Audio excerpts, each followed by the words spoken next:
Funding for Shaperillis is provided by Squarespace, the sponsor of today's video. Well, I may have been rather late to the party when making a K-pop Demon Hunters video, but to make up for that, I'm gonna talk about a different Netflix movie way too early. I had the privilege of attending the Philly Film Festival, which opened up with the latest Benoit Blanc whodunit, Wake Up Dead Man. Since statistically speaking, you have probably not seen it yet, this video is gonna be completely spoiler-free, don't worry. The festival even had a little Q&A at the end with the man, the myth, the maker of the reddest Star Wars movie himself, Rian Johnson. Oh, that reminds me, I'm doing a poll asking for your favorite Star Wars characters so I can make a video on it. Please vote in it, link in the description. It was pretty cool seeing him in the flesh, talking about his influences and thought processes behind various aspects of the film. Between this and earlier this summer when I met Lin-Manuel Miranda, 2025 has been a great year for me getting to see creatives I have incredibly mixed feelings on the work of, but overall respect. I recorded most of the Q&A with Ryan, so maybe I'll post it on my second channel if there's enough demand from you guys. But I wanted to highlight one thing I thought was really funny. Jeremy Renner is in this third movie. But if you remember from Glass Onion, there's a bit involving Jeremy Renner branded hot sauce. Someone in the crowd actually asked Ryan if this is why he cast Renner in the movie, but no. Apparently he just really wanted to work with Jeremy Renner and forgot he did that bit in the second movie. Yeah, it was, I kind of like got really excited just about Jeremy being in this movie, in this part, and then realized, oh wait, oh shit.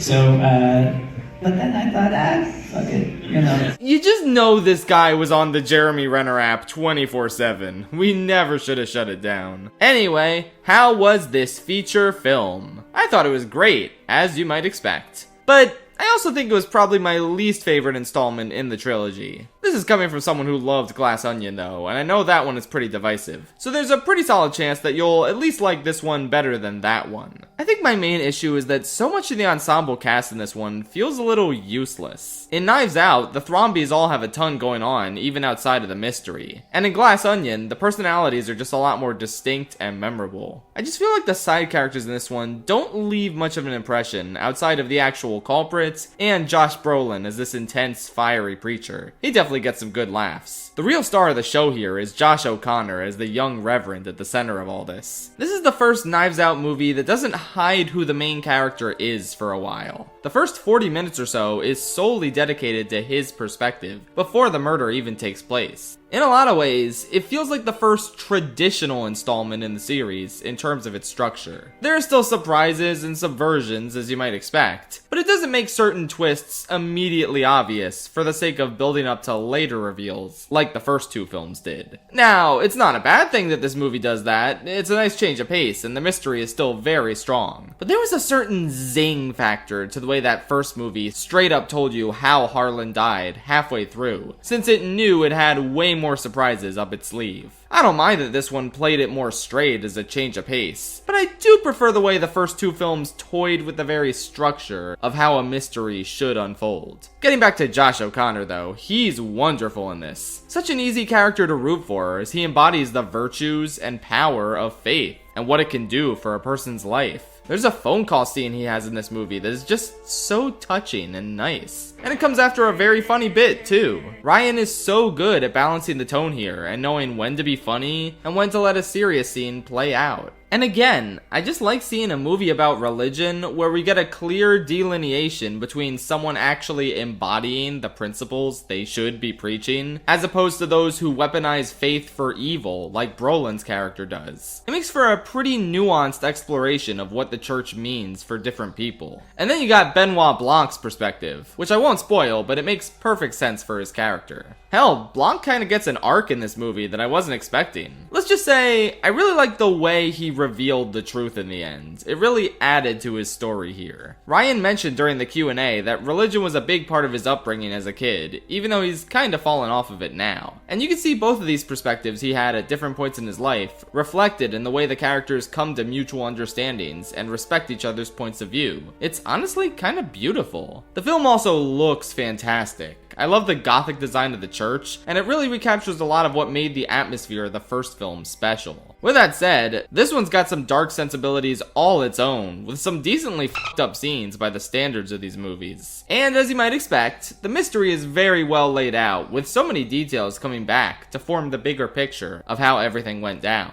It's a fun time, my audience was hooting and hollering at the jokes. It's definitely another murder mystery winner from Rian Johnson. With that said, I do kind of wonder if the novelty might wear off if he keeps making these, as he and Daniel Craig apparently intend to do. I thought this was great, and I would be happy to see more Knives Out films, but part of me does want to see Rian Johnson continue evolving and try his hand at a different sort of movie. I don't love Last Jedi, but man did he direct the shit out of that thing. I'd love to see his eye for excellent visuals put to use in a different genre, instead of doing a fourth whodunit in a row. Maybe just a short break from the series would be good for him, especially because this feels like a good note to pause on. It's a mature, introspective, riveting installment in the series, and even though I prefer the first two, this one isn't really that far behind. I'm giving Wake Up Dead Man an 8 out of 10. It's apparently coming to theaters around Thanksgiving time, so please check it out there. It plays so well with a crowd. Or I guess you can just watch it on Netflix in December.